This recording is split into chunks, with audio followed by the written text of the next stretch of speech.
에레미야 3장 1절부터 18절까지입니다. 오늘 말씀은 1절부터 5절과 6절서부터 18절 이렇게 크게 둘로 나누어집니다. 1절로 5절은 전에도 말씀드린 것처럼 2장에 연결돼서 2장 말씀의 결론이라고 할 수가 있어요. 근데 이제 매일 성경의 정책상 오늘 말씀 3장으로 포함을 한 거죠. 왜 그러느냐면 3장 6절을 보면 요시야 왕 때에 여호와께서 또 내게 이르시되 하고 말하자면 말씀하신 때가 달라요.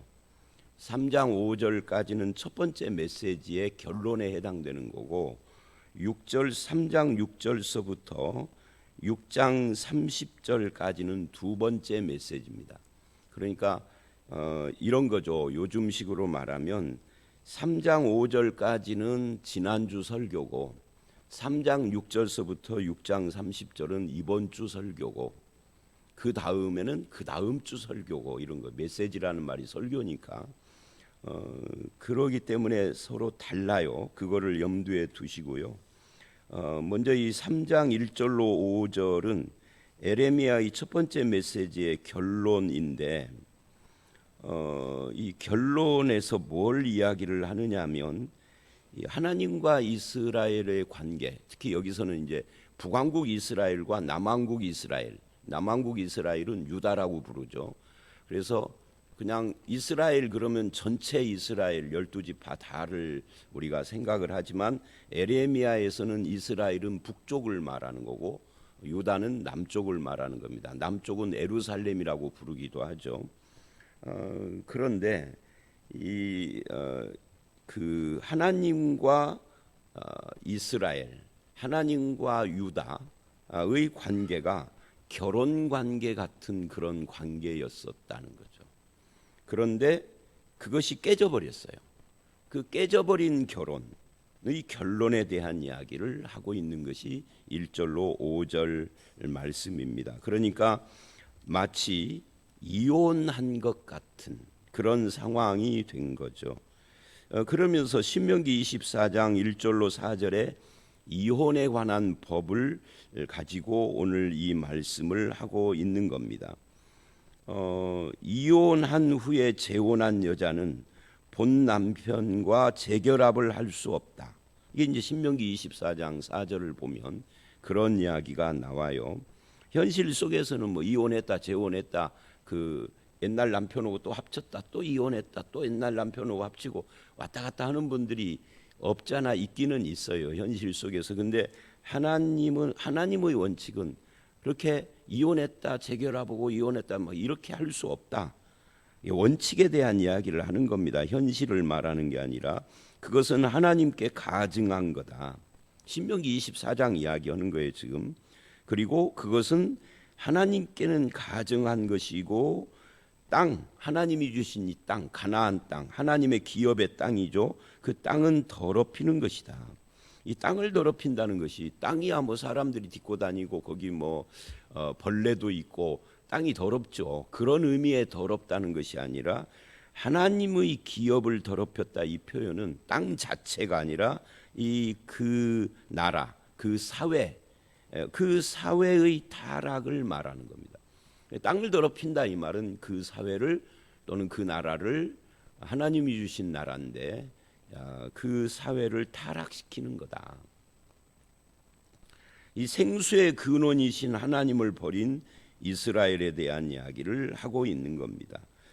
그런 이야기를 하면서 1절을 보면 그들이 말하기를, 이스라엘이 유다나 이스라엘이 하는 말을 인용을 한 겁니다. 그들이 말하기를 가령 사람이 그 아내를 버림으로 그가 그에게서 떠나 타인의 아내가 된다 하자 남편이 그를 다시 받겠느냐, 그리하면 그 땅이 크게 더러워지지 않겠느냐 하느니라. 금방이 그 땅이 크게 더러워진다 이 말은 사회 풍토가 그런 식으로 이혼해서 다른 남자의 아내가 됐다 다시 또 남편에게 오고 이게 이렇게 되면 이게 풍토가 그 사회의 풍토가 상당히 문란해지지 않겠느냐 그런 의미예요. 그러죠. 그럼 자기 마음대로 뭐 가정 깼다가 또 뭐 하여튼 그렇게 되니까. 근데 사실은 이 말씀을 보면서 우리를 생각해 보면 요즘 우리나라뿐만 아니라 소위 말하는 서구에 잘 산다는 나라들을 보면 이런 일들을 예사롭지 않게 하기는 하죠. 그러니까 현 시대의 타락은 가정의 타락에서 그 모습을 우리가 볼 수가 있어요. 더러워지지 않겠느냐 하느니라. 네가 많은 무리와 행음하고도 내게로 돌아오. 그러니까 이 지금 남편과 아내의 이혼, 재원, 재결합 이런 이야기는 단지 가정 이야기가 아니라 누구 이야기라는 거예요? 하나님과 이스라엘의 관계를 말하는 것이다 하는 거죠. 네가 많은 무리와 행음하고서도 내게로 돌아오려. 이게 하나님께로. 뻑하면은 점집 찾아갔다가 주일날이면 교회 와서 예배드리고 무슨 어려운 일이 있으면 무당 구도하고 그리고 또 목사님 신방도 받고 이런 짓을 하는 거죠. 우리식으로 하면. 그래서 이스라엘은 역사 속에서 한 번도 하나님을 떠난 적이 없어요. 다만 하나님과 우상을 겸하여 섬긴 거죠. 그걸 행음이라고 하는 겁니다. 그러니까 너는 어저께 그 산에 올라가서 우상 숭배하고 산당에서 제사했는데 오늘 안식일이라고 성전에 온 거야. 이런 식으로 하는 것을 지금 지적을 하고 있는 겁니다. 그래서 결혼 관계가 깨진 것은 행음 때문인데 그 행음은 그냥 육체적 행음이 아니라 영적 행음, 즉 우상 숭배, 미신 이런 걸 말하는 겁니다. 그러면 어떻게 해야 되는가? 사실은 이런 상황 속에서 타락을 했으면 그냥 아무렇지도 않게 다시 하나님께로 오는 것이 아니라 뭐를 해야 되겠어요? 철저히 회개하고 재탄생하는 것밖에는 방법이 없는 거죠. 근데 문제는 그들의 그 회개라는 것이 가짜 회개다 하는 거예요. 회개하면 용서하신다. 맞아요? 틀려요? 맞아요. 기독교는 회개하면은 어떤 죄를 나라를 팔아먹은 이완용이 같은 죄를 지어도 하나님은 용서하세요. 남편 5을 주고 6번째는 그냥 결혼도 않게 사는 수가성 여인도 예수 만나고 회개하면은 새 사람 돼요. 간음하다가 현장에서 잡혔는데도 주님이 용서하세요. 다만 가서 다시는 똑같은 죄를 짓지 말라 하고 그냥 보내주세요. 용서하세요. 문제는 뭐냐면 그 회개하면 용서한다가 수학 공식 같은 것이 아니다 그 말이에요. 수학 공식이라는 것은 회개 이꼴 해놓고 가로 해놓고 그 괄호에다가 쓰시오 이런 건데 그런 거 아니다는 거죠. 가로에다가 회개 이꼴 용서죠. 그런 식으로 용서하고 그런 식으로 회개하는 것 아니죠. 회개를 하려면 다윗처럼 해야 하는 거죠. 온몸으로 하고 온 마음으로 하고 정말 애통하면서 하고 다시는 그 길로 안 가는 회개를 해야 하는 거죠. 근데 그럼 우리는 그냥 수학 공식 하듯이 죄 짓고 와서 회개하고 그리고 또 가서 점집 가고 또 회개하고 그리고 또 가서 사회에서 악을 저지르고 주일이면 11조 내고 이런 식으로 이게 반복되면은 나중에는 회개 자체가 아무 감정도 안 실리고 삶의 변화도 없이 습관화되는 건데 그런 것은 진짜 회개가 아니에요. 그렇게 문제가 해결되겠느냐 이게 1절로 5절 전체 이야기입니다. 그러면서 2절에 이래요. 내 눈을 들어 헐벗은 산을 보라. 내가 행음하지 아니한 곳이 어디 있느냐. 여기 헐벗은 산 이게 뭐예요? 하도 올라다녀서 그죠? 여러분 등산 그 높은 산 등산 가보면은 멀리서 보면 그냥 산인데 가보면은 길들이 반질반질 다 꼭대기까지 그렇게 돼 있죠. 하도 사람들이 다녀서 저는 뭐 등산을 그렇게 좋아하는 사람이 아니라 뭐 덕유산은 그거 뭐 타고 올라가가지고 조금만 올라가면 되니까 거기는 여러 번 갔습니다만은 가보면은 뭐 그 하여튼 예 그래요 다 아시는 거니까. 그러니까 헐벗은 산 이게 뭐냐면 나무가 없어서 헐벗었다 이런 의미보다도 하도 우상 숭배하러 너네들이 하도 다니니까 반질반질 길이 나가지고 그게 증거라는 거죠. 너희가 행음을 한 증거. 행음하지 아니한 곳이 없을 정도로 행음을 안 한 곳 찾기가 쉽지가 않은, 네가 길가에 앉아 사람들을 기다린 것이, 이 길가에 앉아서 사람을 기다렸다는 것은 당시의 창녀들이 그 손님을 맞이하는 방법이에요. 오늘하고는 조금 다르죠. 광야에 있는 아라바 사람 같아서 음란과 행악으로 이 땅을 더럽혔도다. 그러니까 진짜 육체의 창녀들이 행음을 하고 손님 기다리듯이 너희가 영적으로도 그렇게 했다는 거죠. 그게 증거예요. 그래서 3절, 이제 그 결과에 대한 이야기, 하나님이 징계하신다는 거예요. 어떻게 징계를 하죠? 단비가 그치고 늦은 비가 없어졌느니라. 여러분, 이 단비라는 것은 뭐냐면 오랫동안 비를 기다려가지고 드디어 오는 비잖아요. 이게 10월, 11월이에요. 이스라엘에게는. 늦은 비는 3월, 4월입니다. 우리하고 이 원력이 좀 다르기 때문에 그러니까 이 두 번에 걸쳐서 비가 와야 이스라엘은 초목이 생기고 양떼가 풀을 뜯을 수 있게 되고 농사도 짓고 하는 거예요. 그것을 내려주는 신이 바알이다라고 믿은 거죠. 하나님은 광야의 신이고 바알은 비 내리는 신이다. 이렇게 생겼는데 아무리 너희가 바알을 섬기고 행음을 해도 내가 비 안 내려주면 소용없다, 그런 말이에요. 그러니까 하나님이 징계하시는 거죠. 그 결과 어떻게 됐겠어요? 경제적인 타격을 받는 거죠. 이게 경고성 하나님의 징계입니다. 그래도 그들은 깨닫지 못해요. 그 깨닫지 못했다는 것은 이런 거죠. 그럴지라도 네가 창녀의 낯을 가졌으므로 수치를 알지 못하느니라. 이 창녀들은 뻔뻔하잖아요. 그 이스라엘도 영적으로 그렇게 행음을 하고도 창녀의 뻔뻔한 얼굴처럼 안식일이 되면 또 하나님께로 오고 안식일 지나면 또 행음하러 가고 이렇게 했다는 이야기예요. 수치를 모르기 때문에 그렇다. 그래서 14절, 내가 이제부터는 내게 부르짖기를 나의 아버지여, 아버지는 나의 청년 시절의 보호자이시오니. 그러니까 이스라엘의 역사는 마치 청년 시절 어렸을 때 만난 남편 같고 보호자 같다 하는 것을 지금 이야기를 하고 있는데, 이게 이제 마치 사사기에서, 사사기 하면 사이클이 생각나잖아요.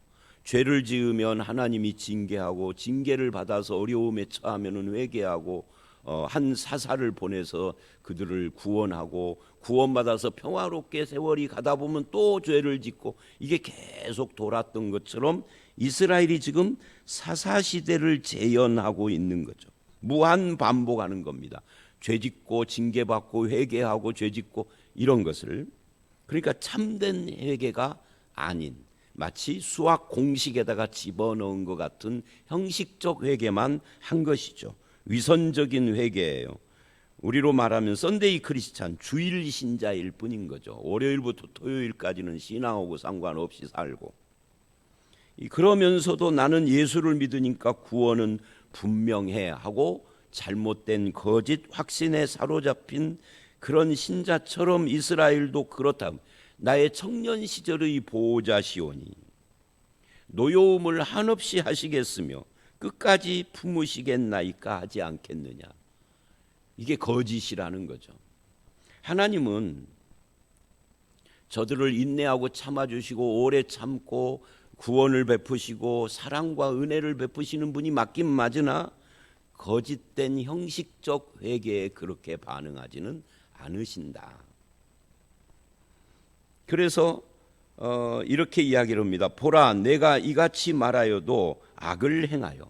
네가 이렇게 말을 해도 하나님이 끝까지 노를 품겠느냐, 우리의 보호자신데 라고 그렇게 성경을 인용해서 말을 해도 네가 악을 행하여 내 욕심을 이루었느니라. 즉 거짓 회개와 확신을 가진 여전히 악을 행하는 악행과 욕심, 으로 점철돼 있는 이 욕심 때문에 우상을 숭배하는 거죠.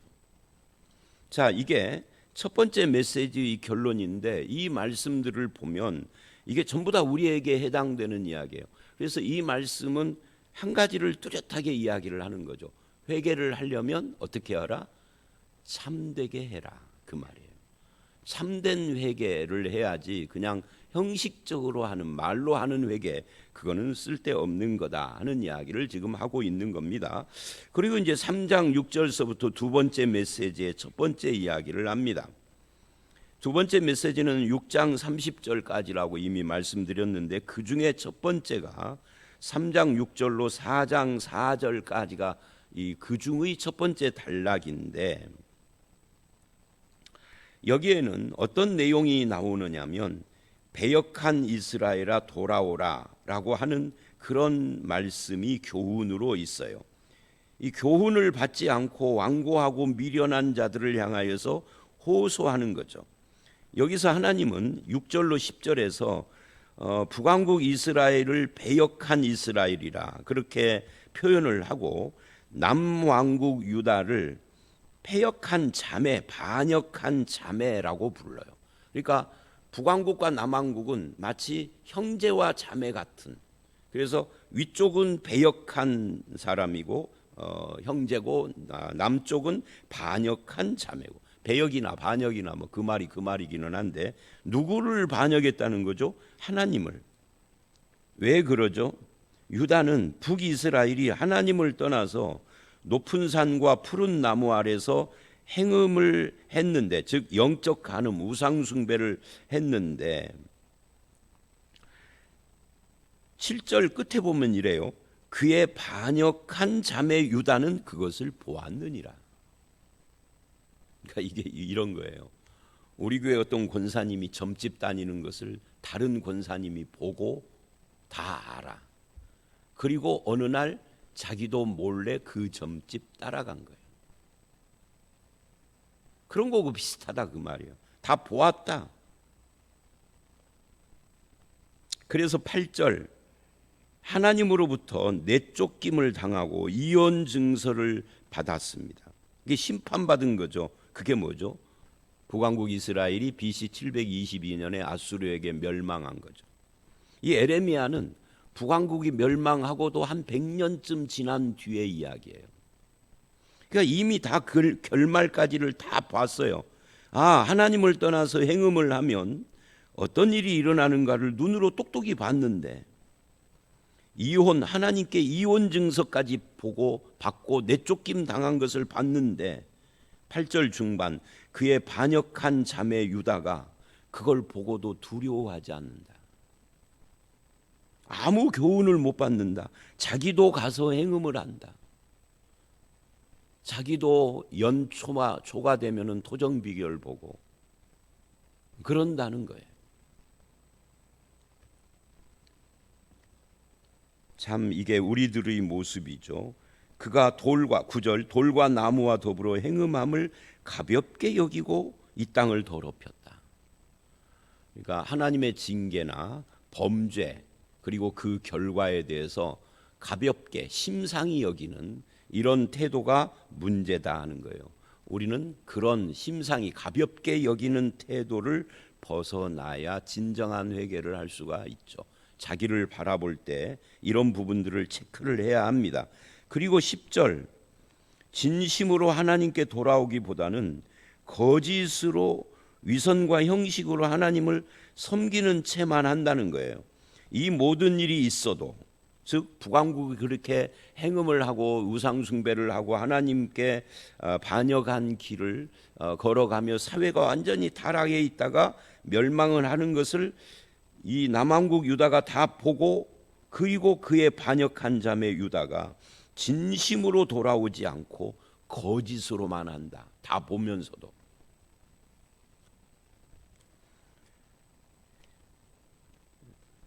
한 번 믿었으니 영원히 안전할 것이라고 방심을 한 거죠. 우리는 그러면 안 되는 겁니다. 구원받은 자의 구원은 하나님의 보장 가운데 안전한 건 그건 사실이에요. 논리적으로. 근데 그거를 핑계로 형식적으로 신앙생활을 하고 회개도 형식적으로 하면은 그래도 상관없다는 의미는 아니에요. 하나님의 구원의 보장, 인치심이 확실하기 때문에 회개해야 하는 거죠. 그것이 없으면 회개해도 소용없으니까. 근데 확실하니까 회개가 통하는 것인데, 이 회개를 형식적으로 해서 주변에 하나님께 징계를 받는 사람이 있다면, 또는 그렇게 심판의 길로 가버리는 사람이 있다면, 나는 그렇게 하지 않아야 되겠다라고 반면교사로 삼아야 하는데, 우리는 그것조차 형식으로만 한다. 그래서 11절서부터 14절 상반절, 북왕국 이스라엘이 아수르에 포로된 그 북왕국 이스라엘에게서 회개를 선포하는 하나님입니다. 회개의 근거가 뭐냐 할 때 거기 11절 12절을 보면, 패역한 이스라엘은 반역한 유다보다 자신이 더 의로움이 나타났나니, 12절, 너는 가서 북을 향하여 이 말을 선포하여 이르라. 패역한 이스라엘아 돌아오라. 나의 노한 얼굴을 너에게로 향하지 아니하리라. 나는 긍휼이 있는 자라 노를 한없이 품지 않는 자다. 그러니까 돌아오는 회개의 근거가 어디 있다는 거예요? 내가 얼마나 열심히 했느냐가 아니라 긍휼의 하나님, 노를 한없이 품지 않는 하나님을 근거로 해서 회개를 할 때 진심으로 하라는 거죠. 그런 이야기를 쭉 해요. 너는 13절 오직 내 죄를 자복하라. 그러니까 긍휼의 하나님을 이야기를 한 뒤에 죄를 자복하라. 내 하나님 여호와를 배반하고 내 길로 달려 이방인들에게로 나아가 모든 푸른 나무 아래서 내 목소리를 듣지 아니하였습니다.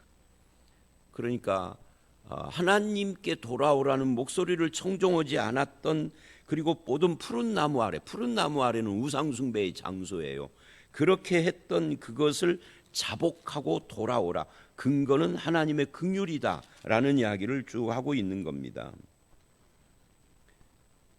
하나님은 마치 아버지처럼 자식을 향해서, 신랑처럼 남편처럼 타락한 아내를 향해서, 한번 징계를 받은 사람이라도 하나님께 돌아와 회개를 하면, 진실로 회개를 하면 긍휼의 하나님이 받아주신다는 거예요. 문제는 그것을 핑계로 해서 밥 먹듯이 회개하고 또 죄짓고 또 회개하고 이렇게 하면 안 된다는 이야기를 하고 있는 거죠. 하나님의 긍휼에 대한 확신을 가지고 분명한 회개를 해라 하는 거예요. 그래서 14절 하반절서부터 18절은 하나님이 계획하신 날에 대한 이야기를 합니다. 에레미야의 설교가 당장에는 효과가 없지만, 그러나 14절 하반절, 내가 푸른 나무 아래로 가서 내 목소리를 듣지 아니하였는데, 13절 하반절에 여호와의 말씀이 14절, 패역한 자식들아 돌아오라. 나는 너희 남편이라. 내가 너희를 성읍에서 하나와 족속 중에서 둘을 택하여 너희를 시온으로 데려오겠다. 하나님이 회개하면, 목소리를 들으면 데려오겠다는 거예요. 근데 이 재미있는 것이 뭐냐면, 성읍에서 하나예요. 성읍이 몇 명이나 살까요? 글쎄요, 몇 명 사는지 그 시절을 잘 모르지만 아마 한 성읍 그러면은 적어도 몇만 명은 살 거예요. 큰 성읍, 소돔 고모라 이런 데 같으면 막 10만 명도 살았을지 모르고, 그러니까 몇만 명이 사는데 그 중에 한 명인 겁니다. 족속 중에서 둘. 여러분, 족속이면은 이스라엘 족속 12지파 중에 한 지파예요. 그 지파도 몇만 명이죠. 그 중에 2명. 그러니까 하나님께로 돌아오고 하나님의 구원의 회복의 은총을 받는 사람이 소수라는 거예요. 또 17절, 그때 예루살렘이 그들에게 여호와의 보좌라 일컬음이 되며 모든 백성이 그리로 모이리니, 예루살렘에 모이고 다시는 그들의 악한 마음에 완악한 대로 그들이 행하지 않을 것이다. 이게 철저히 회개하고 이제 새로워진다는 이야기예요. 근데 이 일을 위하여서 어떤 일이 일어나느냐면 15절, 내가 또 내 마음에 합한 목자들을 너희에게 주리니 그들이 지식과 명철로 너희를 양육하리라 해요. 내 마음에 합한 목자들, 여기서 목자들, 그들이라고 한 것을 보니까 예수님을 말하는 건 아니에요.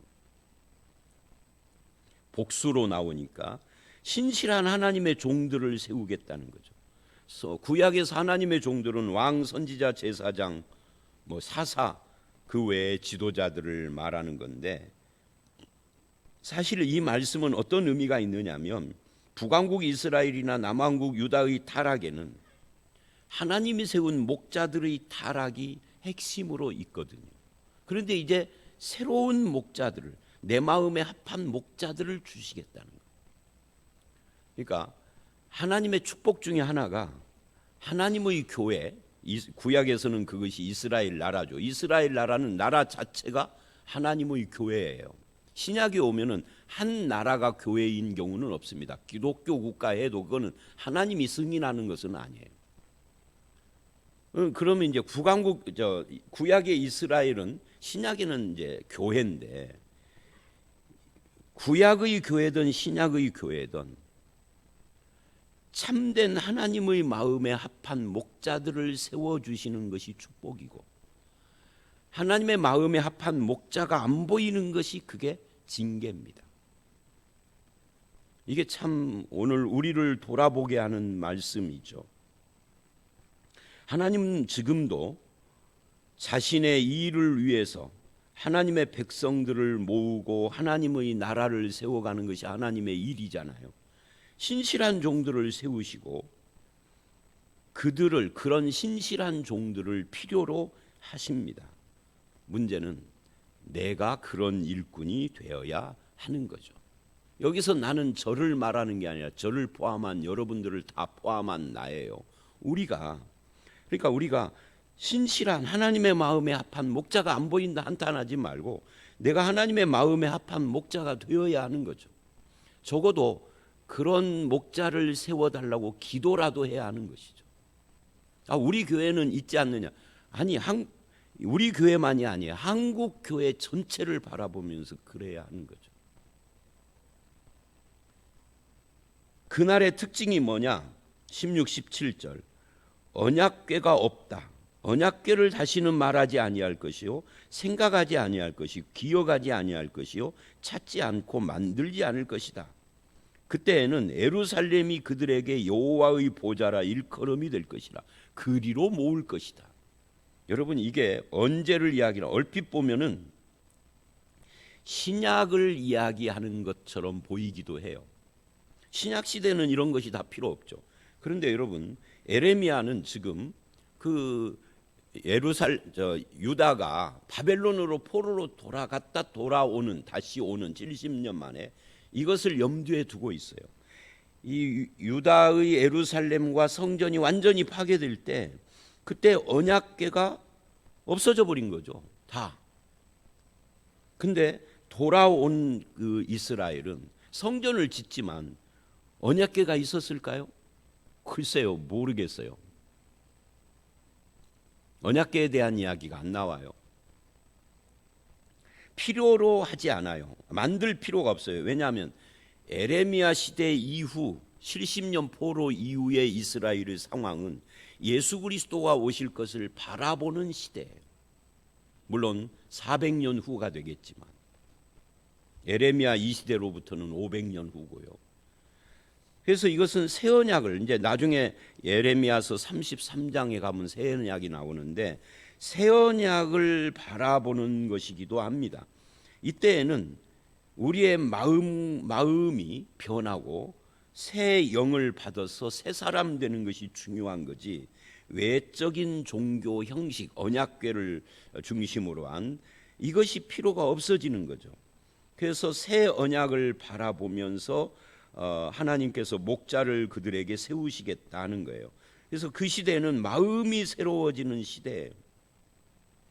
이 에레미야 33장의 그 이야기는 히브리서에서도 8장 10장에서 그대로 인용을 하죠. 마음이 바뀌는 것이 신앙의 핵심입니다. 이것은 신약이든 구약이든 똑같은 거예요. 그래서 형식적인 회개에만 머무는 이스라엘에게 마음을 새롭게 하는 시대를 바라보게 지금 하고 있는 겁니다. 자, 오늘 말씀 여기까지인데요. 오늘 말씀은 진실한 회개의 필요성에 대한 이야기를 하고 있고요. 그리고 저들이 다 알고 보고 있으면서도 똑같은 길을 따라가는 북이스라엘과 남유다의 관계 속에서 돌아오라라고 하시며 하나님의 마음에 합한 목자들의 중요성과 언약궤를 필요로 하지 않는 새로운 시대를 바라보는, 결국 형식적 종교가 아니라 마음을 새롭게 하고 변화받는, 마음이 바뀌는 성령의 역사, 이런 것이 필요하다 하는 이야기를 하고 있습니다. 저와 여러분이 새 마음을 가지고 주님의 뜻대로 살아가며 우리들 가운데 늘 하나님 마음에 합한 목자가 끊어지지 않는 역사가 이어지기를 주의 이름으로 축원합니다. 함께 기도하겠습니다. 하나님, 오늘 말씀을 통하여서 회개를 하려거든 진심으로 하고 온 몸과 마음을 다하여 해야 한다라는 것을 또다시 깨닫고 도전을 받습니다. 형식적 신앙에 머무는 어리석음을 벗어나게 하시고 진심으로 주님 앞에 서는 저희들이 되게 해 주시옵소서. 북왕국의 멸망을 보면서도 그 길을 똑같이 따라가던 유다처럼 보고도 배우지 못하는 어리석음을 벗어나서 하나님의 마음에 합한 목자들이 끊임없이 우리의 교회에 세워지게 하여 주시옵고, 또한 아버지 하나님, 새 언약이신 예수 그리스도 안에서 살아가는 우리에게는 변화된 새 마음, 성령으로 말미암아 새롭게 되어지는 중생한 새 마음이 필요하다라는 것을 알고 우리의 마음이 늘 주를 향하게 하시고 주님의 말씀을 붙드는 그런 삶을 살게 하여 주시옵소서. 오늘 이 하루도 그 새 마음을 가지고 주와 함께 동행하기를 간절히 바라옵고 예수님 이름으로 기도드려 싸움나이다. 아멘.